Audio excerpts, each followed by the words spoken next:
Booking और ticketing के बाद हम डिस्कस करेंगे रिफ़ंड और पेनल्टी को, क्योंकि रिफ़ंड और पेनल्टी का ताल्लुक डायरेक्टली टिकटिंग से है।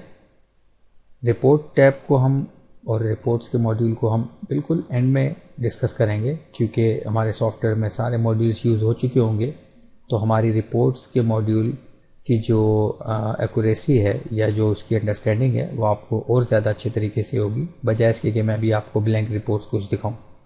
तो इसलिए हम पहले चलते हैं रिफ़ंड और पेनल्टी की तरफ। रिफ़ंड और पेनल्टी होता ये है, किसी क्लाइंट को कोई अमाउंट रिफ़ंड करते हैं, कोई उसमें अमेंडमेंट चार्जेस करते हैं, तो आपके सामने रिफ़ंड और पेनल्टी क्लिक करने के बाद ये फॉर्म ओपन होता है।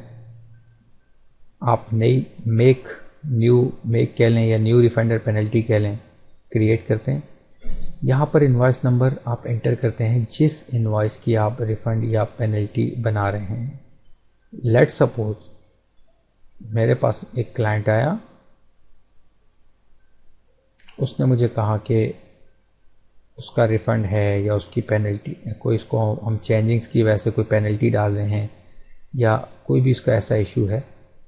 लेट्स सपोज मेरे पास आदिल साहब आए जिनका इनवॉइस नंबर 8 है, जो कि मेरे पैक्स हैं, और उन्होंने मुझे कहा कि मुझे टिकट आप चेंज कर दें, डेट चेंज कर दें, फ़्लाइट चेंज कर दें या रिफ़ंड कर दें, वट एवर जो भी। मैंने उनकी इनवॉइस नंबर देखी, ये सारी डिटेल्स देखी। अब मैं उनकी एक पेनल्टी बनाने जा रहा हूँ। हमें यह पेनल्टी में देखना ये है कि वो जो टिकट हमने परचेज़ की थी, परचेज़ फ्रॉम किस से परचेज़ की थी। तो यहाँ पर मेरा परचेज़ जो एजेंट है वो है एयर ट्रैवल्स। अब मैं पेनल्टी का फॉर्म जब ओपन करूँगा तो मैं इनवॉइस नंबर 8 डालूँगा, पेनल्टी की जो डेट है वो डेट इंटर करूँगा, पेनल्टी टाइप जो भी है, फ़्लाइट कैंसिल है, फ़्लाइट चेंज है, जो भी है, मैं फ़िलहाल फ़्लाइट चेंज बना देता हूँ। टिकट नंबर अगर कोई न्यू मैंने इसको इशू करना है तो कर दूँगा, अदरवाइज़ रहने दूँगा। Deduction for issuing agency and deduction for our company. देखें यहाँ पर डिडक्शन दो तरह की हैं। एक डिडक्शन फॉर इशूइंग एजेंसी, जिस इशूइंग एजेंसी ने अमाउंट या जिस इशूइंग एजेंसी से हमने टिकट परचेज़ किया था, यहाँ अगर इस पेनल्टी के ऊपर वो कोई डिडक्शन कर रहे हैं तो यहाँ पर हमने वो अमाउंट लिखनी है। लेट्स सपोज आपको टेस्टिंग के लिए मैं शो करा देता हूँ। मान लीजिए कि वो 500 रुपीज़ या 500 ही मैं कर लेता हूँ, 500 रुपीज़ वो डिडक्शन कर रहे हैं इस फ़्लाइट चेंज पे। डिडक्शन फॉर आवर कंपनी, हम कितनी डिडक्शन कर रहे हैं, हम मान लीजिए हम भी 500 रुपीज़ डिडक्शन कर रहे हैं। इशूइंग एजेंसी कौन थी, एयर ट्रैवल्स। क्लाइंट कौन था, क्योंकि इस केस में मेरा क्लाइंट पैक्स था।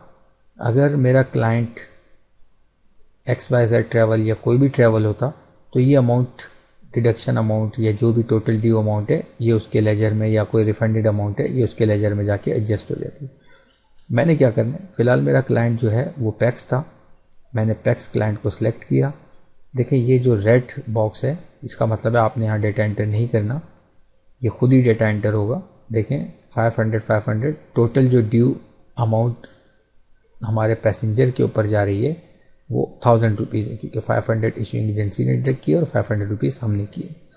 रिफ़ंड अमाउंट, आप उसको कोई अमाउंट रिफ़ंड कर रहे हैं, क्योंकि ये रिफ़ंड नहीं है, ये फ़्लाइट चेंज है, तो मैं कोई अमाउंट उसको रिफ़ंड नहीं कर रहा।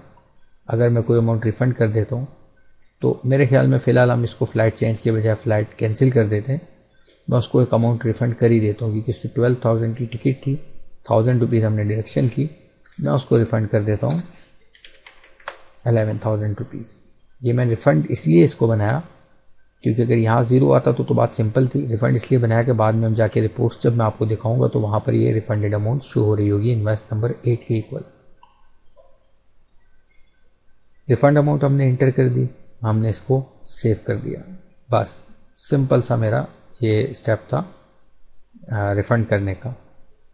اب میں آپ کو ایک چھوٹی سی چیز یہ بتا دیتا ہوں، یہ 500 ایشوئنگ ایجنسی اور ایشوئنگ ایجنسی کا نام، تو کیونکہ اس ایجنسی نے جو ایشوئنگ ایجنسی ہے اس کو ڈیڈکشن کچھ چارج کر رہی ہے، تو یہ 500 اس ایئر ٹریولز کے لیجر میں وہ آٹومیٹکلی سافٹ ویئر انٹر کر دے گا، آپ کو کچھ ضرورت نہیں ہے اس کے علاوہ مزید کچھ کرنے کی۔ اسی طرح ڈیڈکشن فار آور کمپنی، یہ تو ہمارے سیلز میں یہ انٹر کر دے گا۔ پیکس ہے یا کلائنٹ ہے، یہ جو ریفنڈ اماؤنٹ ہے اگر یہ ہمارا کلائنٹ تھا اور آپ نے اس کو کوئی اماؤنٹ ریفنڈ کی ہے تو یہ آٹومیٹکلی ریفنڈڈ اماؤنٹ میں کلائنٹ کے لیجر میں جا کے انٹر ہو جائے گا۔ سب سے بڑی کمال کی بات اس سافٹ ویئر کی، یا سافٹ ویئر کوئی بھی ہو، آپ کو اس کو یوز کرنے کا بینیفٹ یہی ہوتا ہے کہ آپ جسٹ ٹرانزیکشن کریں، باقی تمام کے تمام لیجر سافٹ ویئر آٹومیٹکلی تمام لیجر سافٹ ویئر اس کو مینٹین کرے گا۔ تو یہ ہمارا ڈیٹا جو ریفنڈ اور پینلٹی کے فارم کا تھا وہ کمپلیٹ ہوا، ہم نے سیو کیا، سیو کرنے کے بعد کلوز، اس کے علاوہ ہمیں اور کچھ نہیں کرنا۔